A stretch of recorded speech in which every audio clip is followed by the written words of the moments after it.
So Pete off the Hendricks Hegseth, the drunken dumbass who is the Secretary of Defense, is having quite a rough couple days. I hope he winds up going to prison for the war crimes that he's committed, but unfortunately, I'm not optimistic about that. So there was yet another boat strike off the coast of Venezuela.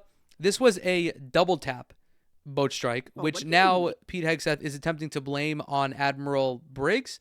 For anyone who doesn't know, a double tap is an illegal war move. If you conduct a military strike on something, you are not allowed to strike that same location, object again in an attempt to kill any remaining survivors. That is a war crime. That is punishable as a war crime. However, this story gets, I say tricky, quote unquote. It's not really tricky. It's a war crime regardless of how you look at it. It's murder regardless of how you look at it. But there are conflicting stories from the Justice Department and from Pete Hegseth. I believe the Justice Department is saying that the Trump administration is not at war with Venezuela, while Pete Hegseth is. Now, this is like either having diarrhea or having solid stool. Regardless, it sucks. What Pete Hegseth and what the Trump administration is doing in Venezuela is illegal. It's murder either way. It's either murder or a war crime as far as the legal field is concerned. But this confusion, this discrepancy in communication kind of fucks up any potential prosecution, because who do you listen to? Do you listen to the Department of Justice, who are the experts, or do you listen to the alcoholic who is sending drone strikes off 3 gin and tonics? Of the fact that tonight they seem to be pointing the finger pretty directly at this admiral and naming him, both at the White House podium and Pete Hegseth in this tweet in his defense, but really saying that he's responsible for this. Yeah, I think that is a great indication of an administration who knows that something has gone terribly wrong here. I think that people are... This video is courtesy of CNN. They have a panel that includes a former Army JAG. I can't remember what the acronym is short for, but JAGs are basically the military's lawyers. They are the individuals who uphold the uniform code, the UCMJ, the Uniform Code of Military Justice. They are specifically trained to deal with military law. That's who the expert on this panel is. Finally recognizing, and that's why you see we did that intro with all of these different leaders and lawmakers saying that this is a stone cold war crime. This is so basic to everybody who has served in the military and who has trained on the law of war and the law of armed conflict, that it is a war crime, that it's no... I also left out the crucial detail that these strikes they're conducting, we don't know if these people are terrorists or not. They are most likely innocent fishermen. The administration keeps saying that these people are narco-terrorists. They're narco-terrorists. They're transporting fentanyl into our country, which is weird because fentanyl does not come from Venezuela. I think like 80% of fentanyl comes from China. But even if they were narco-terrorists, let's entertain that. Show the evidence, man. Show the evidence. Get a declaration of war from Congress. If you're so gung-ho about death and destruction, why don't you follow the procedures? Is it because that, maybe the fucking alcoholic should not be allowed to make crucial military decisions? Has anyone potentially considered that? None of that matters, though, because the people that Pete Hegseth is slaughtering, that Donald Trump is slaughtering, are innocent people. They are innocent fishermen who are being fucking bombed for the crime of being close to Venezuela. Surprised that the administration will be trying to shift the blame. I think that the choice to sort of pin this on Admiral Bradley is an interesting one, but not unexpected, because Secretary Hegseth is not somebody who has exactly... How the fuck does this dumbass... But not unexpected, because Secretary Hegseth is not somebody... How the fuck does she keep landing on CNN? She is so fucking stupid. Literally dumb. A dummy. A certified bonehead. You're going to see her get fucking dunked on by Margaret Donovan literally within 3 seconds of opening her fucking mouth. Just watch.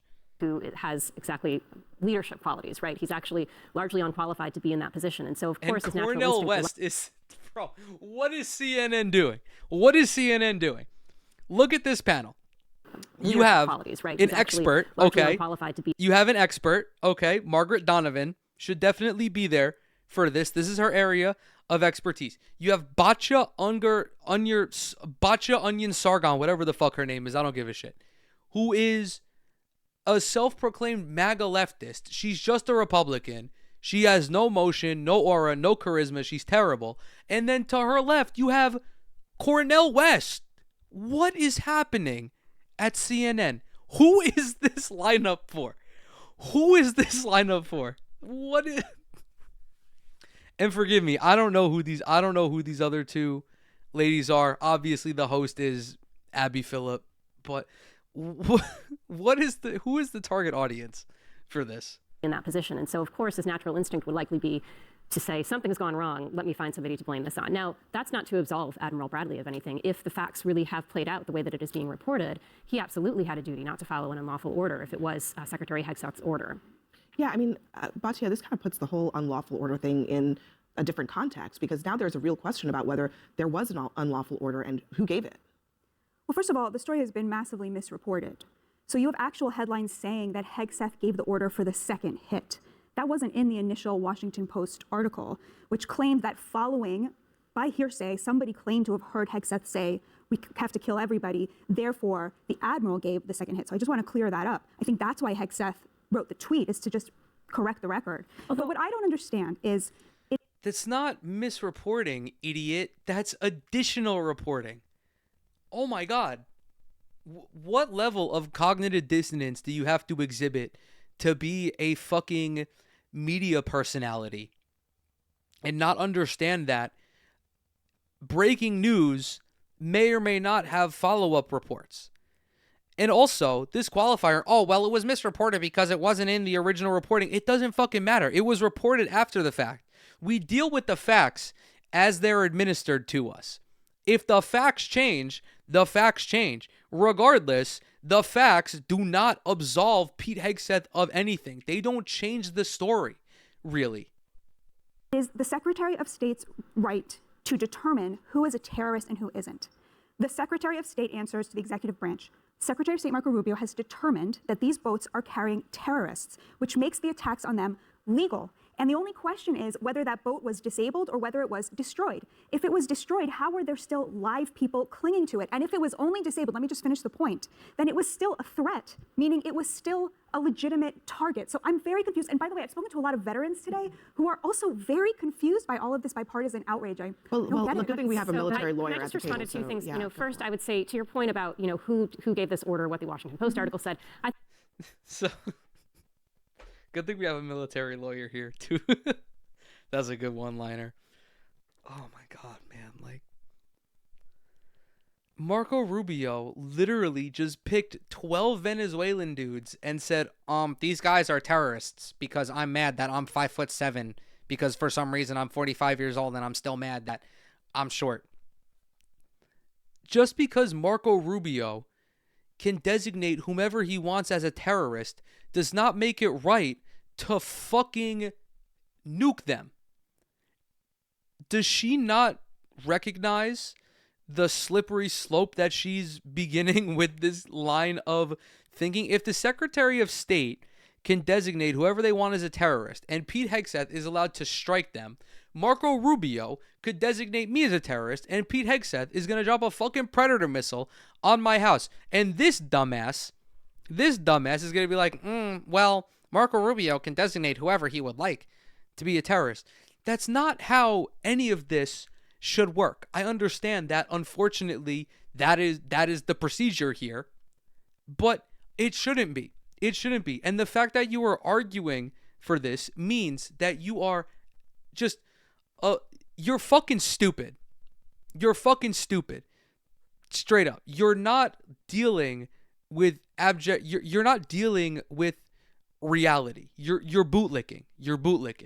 I think that's precisely why we need the Senate and the House to do what they're supposed to do. I Have totally agree, oversight, by the have way. investigations. I totally agree. Let's figure it out. I want more information as well. And second, on the point of the Secretary of State making it something a designated terrorist organization, that actually does not enable you to lethally target somebody. Naming somebody on the Secretary of State's list of foreign terrorist organizations actually only does, serious things. You can sanction people who are members of DTOs or FTOs. You can ban them from immigrating to the United States. You can actually criminally prosecute people who give them material support to terrorism. But it does not enable you to lethally target them. Yes, many DTOs and FTOs end up being organizations that we target abroad, but that's subject to congressional authorization and the laws of armed conflict when we see them So you abroad. are in a dispute with the administration about that, which is totally fine. Precisely. Yes. Okay. So yes. So, but I am not. I think that they have that authority. So they have not been challenged yet in any significant way, neither by Congress. What? This is how a baby thinks. This is how a 7-year-old reacts when you tell them, no, you can't jump from the top of the stairs. You will break your fucking ankles. And they say, I don't believe you. I'm going to do it anyway. A military lawyer explained to her that just because someone can be designated as a terrorist does not mean that they can have a fucking nuke dropped on their head. And she turns around, Batya turns around and says, I don't believe that that's true. How do you have discourse with these people? How are you expected to have a conversation with someone who does not believe in the pre-existing parameters? But I'll let you get in, but I don't want us to lose the point here. The question is actually not whether or not this was a legitimate target. I think there's dispute about that, but that's not what we're disputing. The question is whether it is legal, according to our rules of engagement and the laws of armed conflict that we abide by, to strike a target a second time when the target doesn't appear to pose a threat or is surrendering. That is the part that I think is in dispute, and that's not a question of whether they were terrorists or not. Even if they were terrorists, that might very well be illegal. I think we should take a step back, because the only reason we know about this is because obviously somebody involved in that operation was uncomfortable with what was happening. Yeah. And that's how the Washington Post found out about it. Somebody leaked this to a reporter. People are not happy with Hegseth's leadership at the department. People are not happy with some of the things that the military is being ordered to do, whether it's the SEAL team, whether it's CENTCOM, whether it's... and I think that we have to pay attention to the fact that this isn't coming from some random reporter who was on the boat with them. This is coming from an internal source who is unhappy with the leadership of the administration. To that point, the Washington Post had a story tonight that this is a quote from a military official. This is protect Pete bullshit, that source said. One official said of Levitt's statement. Wait, it's throwing us, the whoa, service you could members. say that on CNN? Do not let me on this network. They will be getting fined like crazy. Just so you guys know, if you say any of the 7 deadly words on live TV, the network gets fined. I think it's like, I don't know, what is it, like $5,000 per word? You're not supposed to say them. So there's the monetary incentive for you not to say them. But if it slips, cut the check. Abby Phillip is opening Pandora's box with this, because if you guys know, I'm very vulgar. I'd be saying fuck and shit like that, I'd be saying words you're not supposed to say. If we can say bullshit on CNN, I will be ringing up a fat tab. Under the bus. Right. I think it's going to be hard for this guy to there is keep his clearly not just whatever happened in that strike, but the cleanup from the White House is causing a lot of consternation. Yeah, well, one thing I would note is every lawmaker you played started their thought by saying, if this is true. And the fact of the matter is there is a lot in dispute tonight. We don't know the answers to everything. And Batya raised an important point that there is a difference between disabling a boat and destroying it. If it was only disabled under the laws of war, actually, they would have potentially been able to make that a military target. But I think a couple... I love how we have 2 media people. You have a podcaster and a columnist for the tabloid that is the New York Post. And they are on CNN attempting to differentiate between the legalities of military justice by talking about the difference between disabling and destroying a boat. Meanwhile, they're missing the forest for the trees because Pete Hegseth is still killing people. I'm not trying to, throw the double tap under the bus. I'm trying to get as many charges brought up onto this dude as possible. And they're just omitting. They're refusing to acknowledge the totality of these events. Perhaps it's because they're on TV and they have to talk about this very specific sequence of events, whereas I could talk about whatever the fuck I want because it's my fucking show. But they're just both being so purposefully obtuse. And then regardless, even if they only disabled the boat or didn't disable the boat and then went back for a second strike, there is a further line of legality because of whether we are in war or not. As I mentioned in the beginning, double taps are not allowed during war, but are allowed during non-war for some reason, which I think is fucking stupid. So there are still just a lot of problems with this whole situation. Important points to make here more generally is, it's interesting to hear the media talking about this breathlessly for hours and hours when, Biden or Obama drone striked. The only thing that needed to happen was John Kirby would go on TV and say, oh, we made a mistake. We're learning from it. And nobody batted an eye. And yet now this has become the biggest story, though. It's actually not true that no one batted an eye at Obama's highly controversial drone strikes. That's the first thing. No, and in fact, in the Dude, Obama was the Wilt Chamberlain of drone strikes. What are you talking about? 2017 called. They want their fucking whataboutism back. That flew during the Trump administration. And still, it's wrong what Obama did. Obama had what? A 90% civilian casualty rate on drone strikes. Joe Biden had a 90% civilian casualty rate on drone strikes. Donald Trump, before he discontinued drone tracking, had what? A 90% civilian casualty rate on drone strikes? Probably. This is not how you do commentary about a specific issue. Well, what about when Barack Obama did it? I think it's really rich that the media is talking about it. Shut up, man. What are we doing?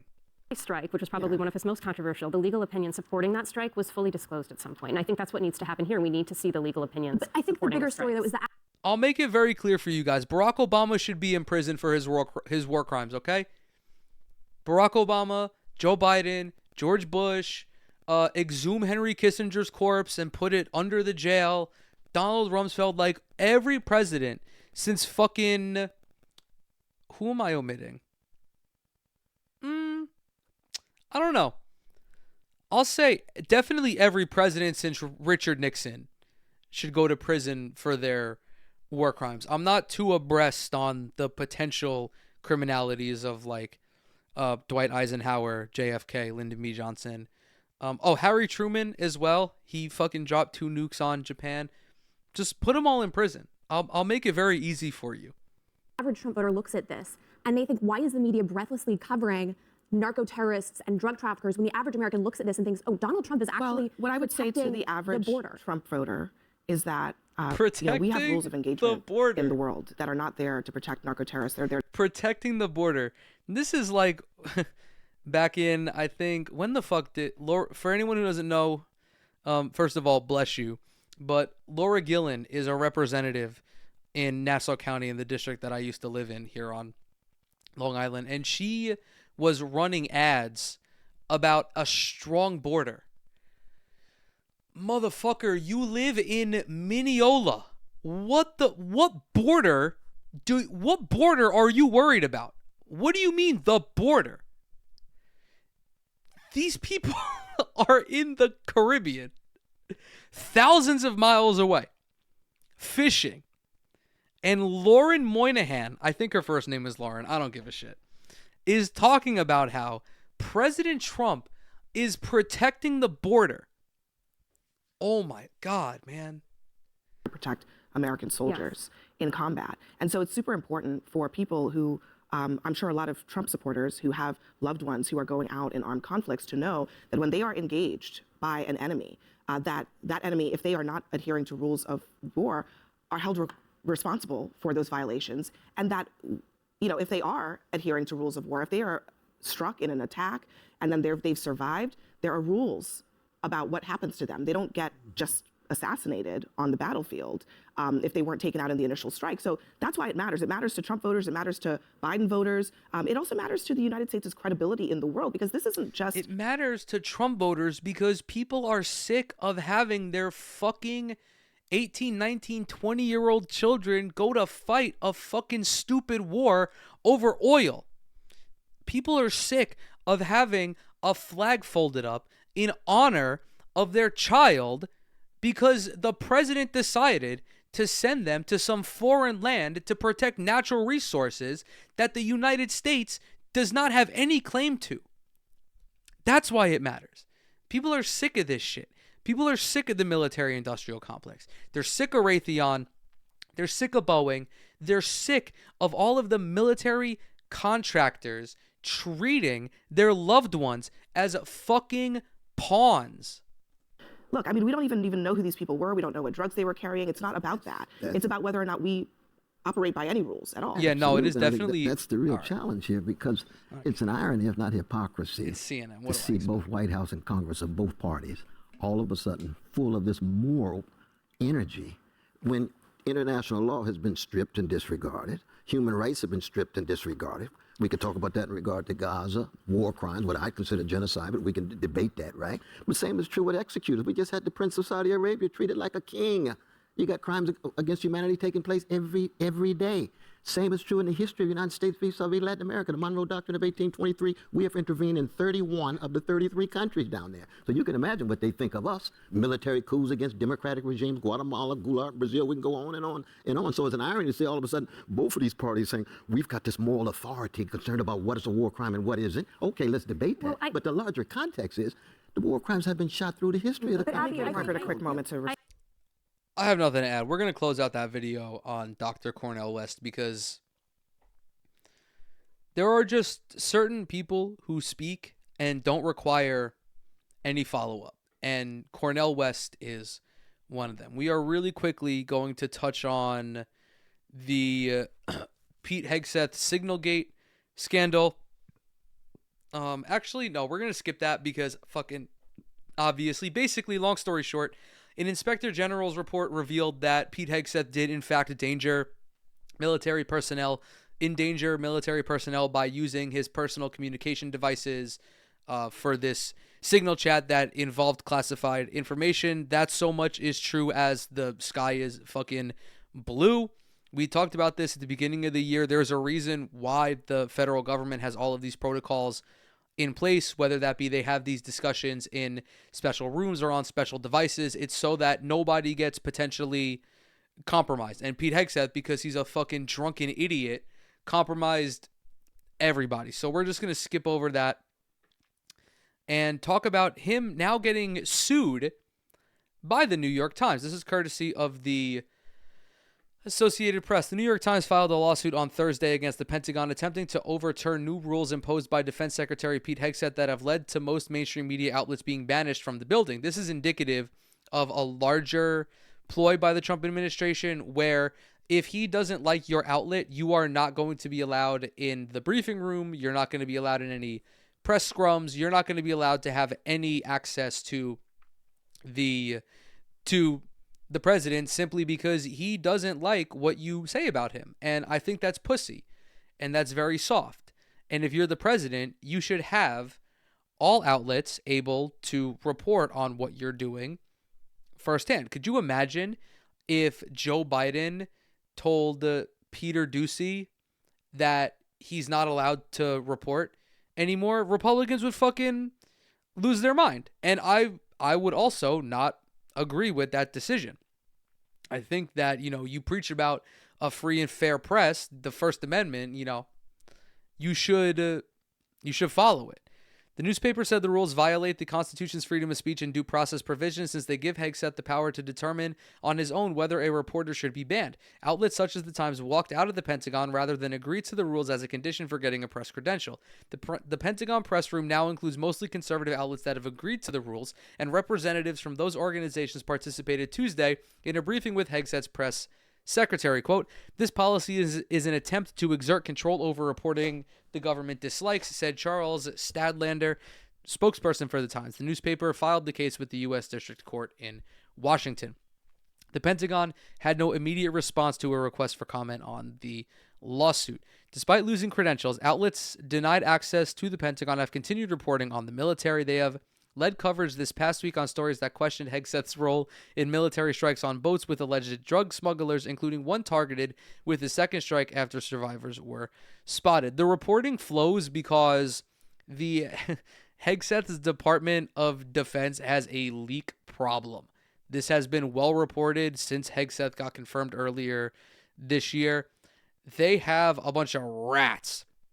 And they have rats because what they're doing is fucking immoral and unjust, and people are uncomfortable with it, as they should be. It's also because the agency is ran like shit because you have a sexual abuser alcoholic whose own mom hates him running it.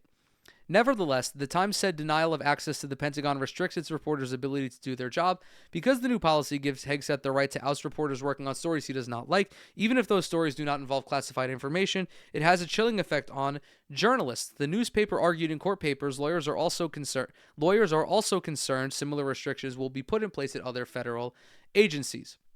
The Pentagon has argued that the policy imposes quote-unquote common sense rules that protect the military from release of information that could put them in danger. You cannot write parody better than this. The Pentagon is worried about the press releasing information that endangers their personnel, while the head of the agency is planning out the war crimes in a fucking group chat to which the editor of The Atlantic was added.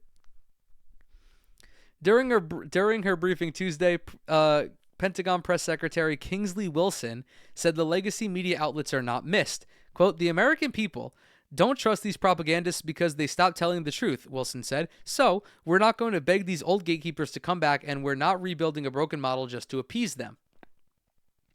Several news outlets whose coverage reaches millions of people, including the Associated Press, Washington Post, and CNN, asked the Pentagon for access to Wilson's briefing. They were denied and told it was for credentialed press only. The Times is citing Wilson's quote-unquote propagandist comment as evidence that the Pentagon is discriminating against reporters for their points of view. That's the same argument that the AP is making to stop President Trump from denying access to its journalists to events in the Oval Office and Air Force One. The AP case is currently wending its way through the federal court system. This is textbook authoritarianism. It's pretty out in the open at this point. If you can control the flow of information, if you can control the media, you've got it on lock. Look at any authoritarian regime out there. They all exhibit this kind of control over the flow of information, whether that be North Korea, whether that be Turkey, whether that be Russia, whether that be China. Any authoritarian government will look to suppress information that they don't like. The Times' lawyers say they believe their viewpoint discrimination case is stronger because Times reporters no longer have credentials to enter the Pentagon. AP journalists are able to enter the White House, but not to some specific news-making events there.